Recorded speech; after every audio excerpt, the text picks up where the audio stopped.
চলে আসলাম ভিউয়ার্স 2 শালিক ধারাবাহিক নাটকের নতুন আপডেট নিয়ে। ঝিলিকের কথা মতো কালীপদ এসেছে রাইমার ঘরে গহনাগুলো নিতে। কালীপদ এসে দেখে রাইমার ঘরে তার মেয়ের সাথে খেলছিল।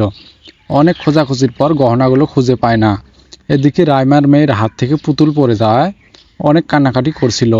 তখন রাইমার মেয়েকে নিয়ে চলে আসে ঝিলিকের কাছে ঘোড়ার বোন। তখন ঝিলিক পুতুলটা হাতে নিয়ে বুঝতে পারে এই পুতুলের মধ্যে কিছু না কিছু রয়েছে। এদিকে রাইমা ফোন করে বলে কাজ হয়ে গেছে। এদিকে দেয়ালে অনিমেষের ছবি রয়েছে। এটা দেখে অবাক হয়ে যায়। তারপর অনিমেষ বলে আমি তোমার সব কিছু নিজের করে নেব। এদিকে প্রিয়রঞ্জন বলে ফ্যাক্টরির সবাইকে আই কার্ড তৈরি করতে, আই কার্ড ছাড়া কেউ প্রবেশ করতে পারবে না। এদিকে ঘোড়াকে ধরে মারতে থাকে সবাই। এদিকে সবাই তার জমানো টাকাগুলো গৌরবের হাতে তুলে দেয়।